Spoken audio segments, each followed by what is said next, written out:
GERD और gastro-oesophageal reflux disorder एक पेट में होने वाली समस्या है जिसमें पेट में अम्ल और पेट का कंटेंट ऊपर गले में या एसोफेगस में आता है, जिसकी वजह से पेशेंट को डिस्कम्फर्ट होता है, जलन होती है और कभी कभी पेशेंट को ऐसा तो लगता है कि कहीं ये हार्ट अटैक के सिम्टम्स तो नहीं, और एंग्शियस पेशेंट जो होते हैं इस बीमारी में ऊपर की तरफ एसिड आने की वजह से अक्सर पेशेंट गले में जलन की तकलीफें बताया करते हैं, जिसकी वजह से वो एंटा एसिड्स खाते रहते हैं और एंटा एसिड्स लॉन्ग टर्म में उनको इस बीमारी से बहुत परेशानी देती है क्योंकि वो इस पर डिपेंडेंट हो जाते हैं।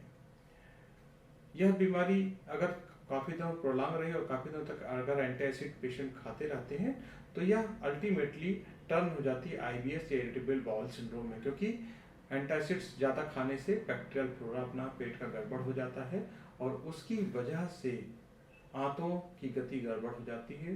तो जो आईबीएस या इरिटेबल बाउल सिंड्रोम है उसमें क्या होता है कि कभी डायरिया, कभी कॉन्स्टिपेशन या बंधा स्टूल ना आना, इस तरह की तकलीफें पैदा होती हैं।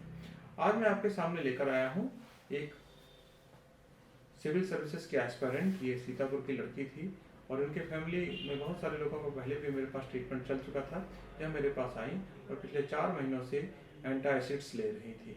लखनऊ के एक फेमस हॉस्पिटल में इनको एक एंटा एसिड या प्रोटॉन पंप इनहिबिटर्स दिए थे, जिसकी वजह से इनको आराम भी था, लेकिन वो इस पर डिपेंडेंट हो चुकी थी और जब जैसे ही छोड़ती थी तुरंत फिर से एसिडिटी होने लगती थी। तो ये एक परमानेंट सोल्यूशन के लिए मेरे पास आई और मैंने इनका केस हिस्ट्री लिया। केस हिस्ट्री लेने के बाद आप जानते हैं मैं अपने सभी मरीजों का इलाज बाल द्वारा होम्योपैथिक चिकित्सा पद्धति से करता हूं, जहां पर रोगी के लिए दवा जो चुनी जाती है उस दवा को ऐसे एक कांच की शीशी में लेकर इसमें रोगी के सर का एक बाल लगा दिया जाता है और पेशेंट उसी से ठीक होता रहता है। तो आइए देखिए, यह पेशेंट जो पिछले 4 महीनों से पर डे एंटासिड ले रही थी, पिछले 6 महीनों में एक बार भी उन्होंने एंटासिड नहीं लिया और अभी मैंने इनका इलाज 20 जनवरी 2025 में बंद कर दिया और ये पूरी तरह से स्वस्थ हैं। आइए देखिए मेरे साथ यह केस। कब से हो रहा है आपको प्रॉब्लम पेट का? मई से स्टार्ट हुआ था। क्या कारण हो गया था, कैसे खराब हो गया पेट? क्या पढ़ाई करती हैं आप? हम यूपीएससी की प्रिपरेशन करते हैं। अच्छा।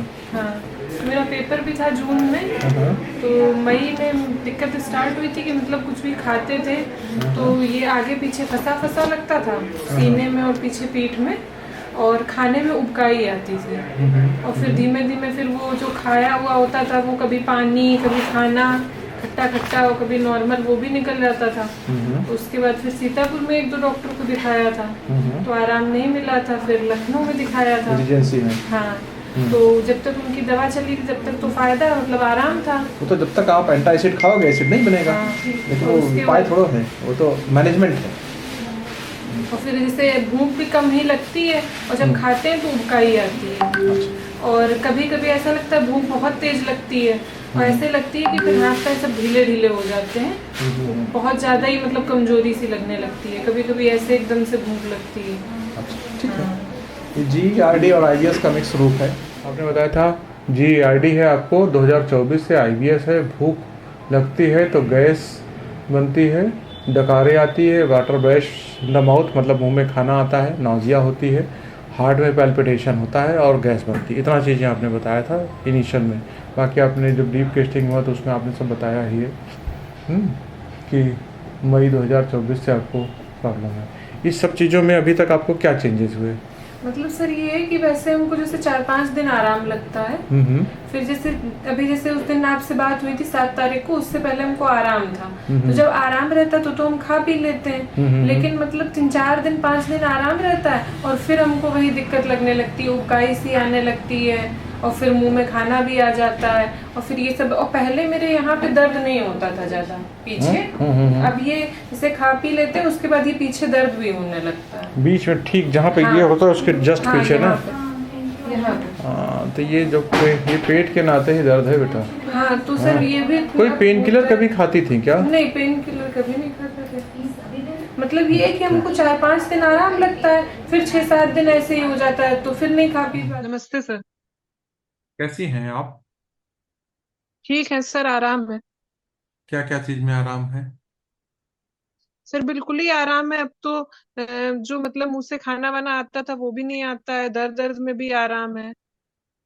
आपको आईबीएस था और जीएआरडी थी, आपको एसिडिटी। हम अभी देख रहे थे आपका पर्चा, ये- आप तो शायद यहाँ पे रिजेंसी में दिखाई थी, आपको एंटा एसिड बहुत प्रिस्क्राइब की गई थी ना। Yes sir. तो जब हमारा ट्रीटमेंट चला उसके पहले आप कितना एंटा एसिड खाती थी दवाइयाँ? सर 2 महीने तक तो रोज ही खा रहे थे। और अभी कितना दिन से नहीं खाई हो? सर जब से दवा स्टार्ट की थी तब से बंद कर दिया था खाना। बहुत बढ़िया, बहुत बढ़िया। तो हम मान लें कि आपका आईबीएस और जीएआरडी ठीक हो गया। यस सर, बिल्कुल आराम। बहुत बढ़िया।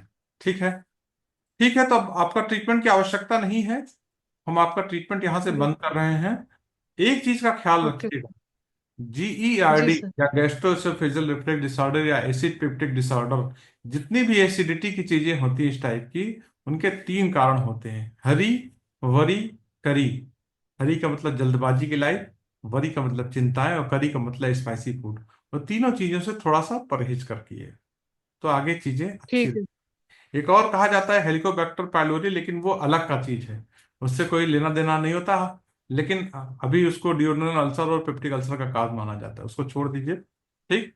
अब हम आज आपका बाल हटा दे जी। रहे हैं, बाल रखा रहेगा, कभी कोई लाइफ में जरूरत पड़े तो बताइएगा। ठीक है।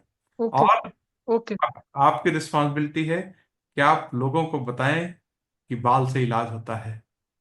जो दो यस सर। महीने से आप लगातार एंटा एसिड दवाइयां खा रही थी, ये आईबीएस हो गया था आपको, और आईबीएस से आप निजात पा गई। क्योंकि आईबीएस के बारे में भी आप गूगल करिए ना, तो सब जगह लिखा है इट इज इनक्योरेबल डिजीज, इसका कहीं इलाज ही यस नहीं। सर। ठीक है। Yes sir. चलिए, बहुत अच्छा। हम्म।